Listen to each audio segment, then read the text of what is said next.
Mahomet s'est situé dans le sillage de Moïse et de Jésus. En effet, selon le Coran, Jésus aurait un jour déclaré aux fils d'Israël « Je suis en vérité le prophète de Dieu, envoyé pour confirmer la Torah, pour vous annoncer la bonne nouvelle d'un prophète qui viendra après moi et dont le nom sera Ahmed. » La vie de Mahomet nous est connue par 3 sources. Le Coran, transcription des révélations divines reçues par le prophète, les hadiths, recueil de traditions se rapportant à Mahomet et à ses compagnons, la sira, c'est-à-dire les biographies rédigées par des historiens musulmans dès le siècle qui suivit la mort du prophète en se fondant sur le Coran et les hadiths, mais sous la forme d'un récit ordonné chronologiquement. Mahomet est né à la Mecque probablement en 571 de notre ère dans une famille pratiquant le commerce caravanier. Nous n'avons pas de portrait authentique de lui, l'islam refusant en principe la représentation humaine. Les images le concernant viennent de pays qui adoptèrent l'islam mais conservèrent la figuration humaine, notamment la Perse. Rapidement orphelin, il fut élevé par son grand-père paternel, puis par son oncle Abu Talib. Notons au passage que le Coran accorde une grande importance à la protection de l'orphelin. Par le matin et la nuit quand elle s'épaissit, ton Seigneur ne t'a ni abandonné ni pris en aversion. Et l'au-delà sera certes pour toi meilleur que la vie d'ici-bas. Certes, ton Seigneur te donnera, et tu seras satisfait. Ne t'a-t-il pas trouvé orphelin? Aussi t'a-t-il donné un refuge. Ne t'a-t-il pas trouvé égaré? Aussi t'a-t-il guidé. Ne t'a-t-il pas trouvé pris en charge? Aussi t'a-t-il enrichi. Ne brime pas l'orphelin, ne repousse pas le mendiant, et publie les bienfaits de ton Seigneur. La Mecque était alors un nœud de route reliant l'Arabie à la Syrie et à la Mésopotamie. C'était aussi et déjà le lieu d'un pèlerinage annuel à la Kaaba, cube de pierre, à l'époque à ciel ouvert et entouré d'idoles, et dans un angle duquel était placée la pierre noire. Une aristocratie à la fois cléricale et marchande contrôlait les pèlerinages et en tirait des profits lucratifs. Elle s'opposera plus tard à Mahomet. Le sanctuaire était le lieu d'un culte polythéiste où l'on honorait certains dieux d'un panthéon commun à tous les Arabes. Mais ces cultes païens n'excluaient pas une relative présence du monothéisme.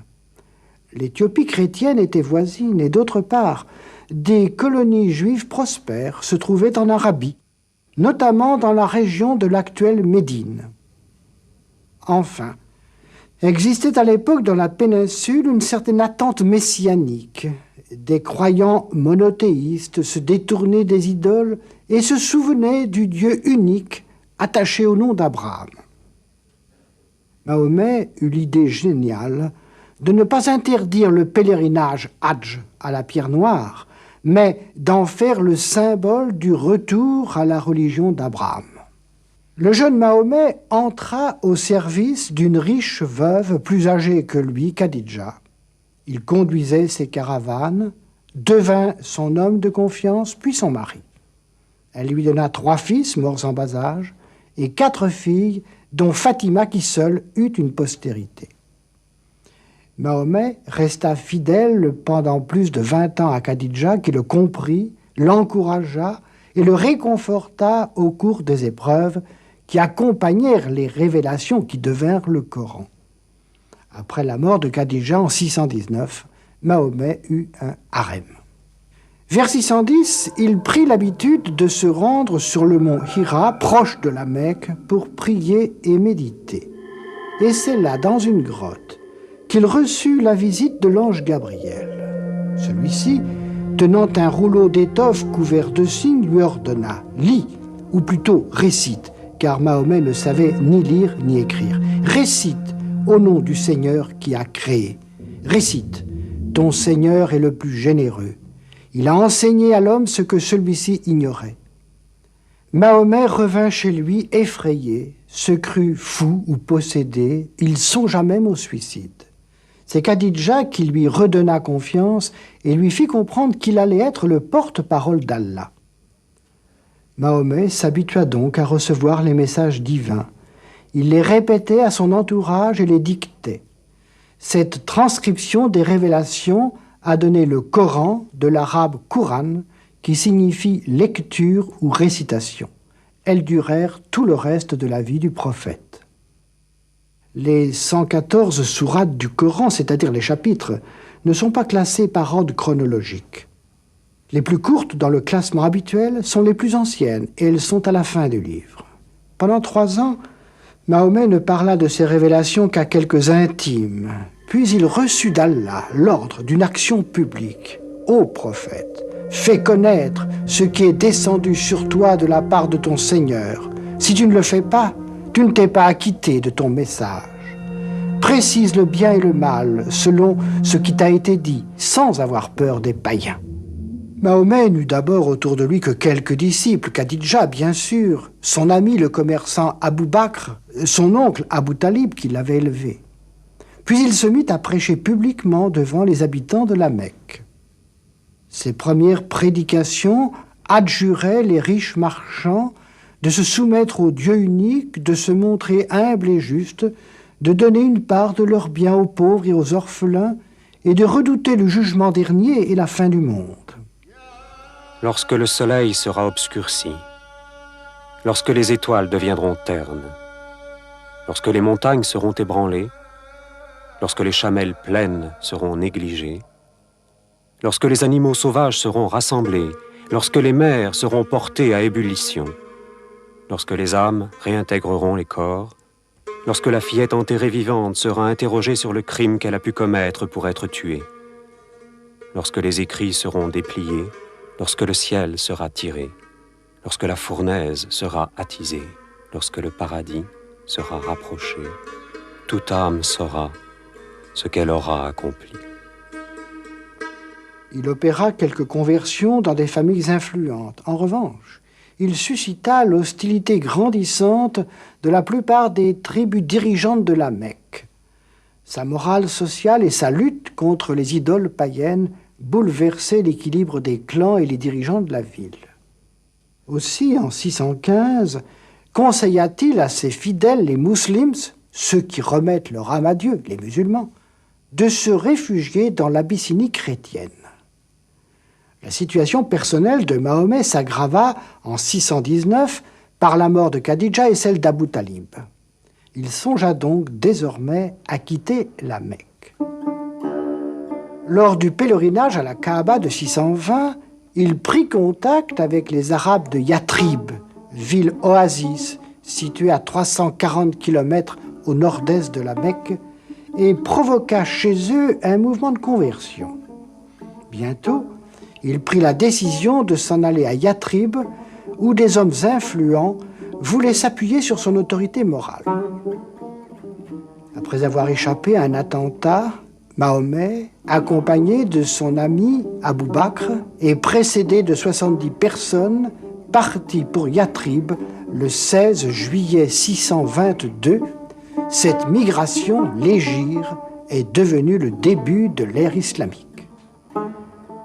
Commença alors la période médinoise de la vie de Mahomet.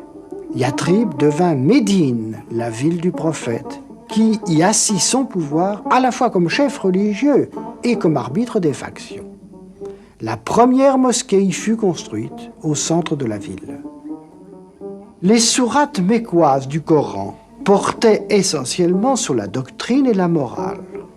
Celles de la période médinoise ont trait davantage aux problèmes politiques et juridiques, puisque la communauté religieuse du début se transforma en un État musulman.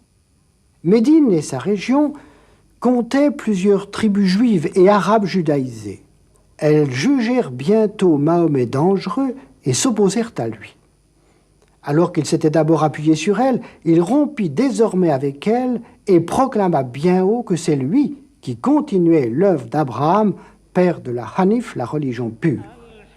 Il fit décider que dorénavant, les croyants se tourneraient pour la prière, non plus vers Jérusalem, mais vers la Kaaba de la Mecque.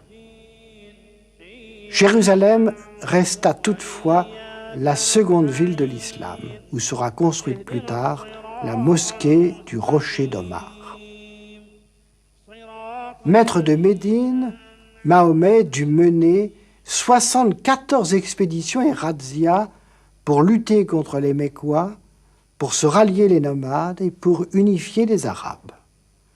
Les Mécois furent vaincus en 624, mais vainqueurs l'année suivante.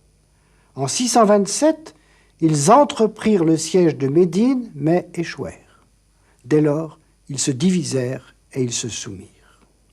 En 630, l'armée musulmane entra dans la Mecque. Mahomet devint le chef d'une sorte de confédération arabe. En 632, avec 90 000 croyants, il se rendit au pèlerinage à la Kaaba.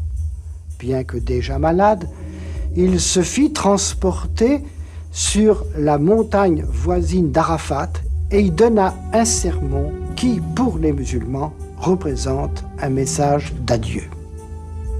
Ô vous qui croyez, soyez stricts dans vos devoirs envers Dieu, en témoin de l'équité.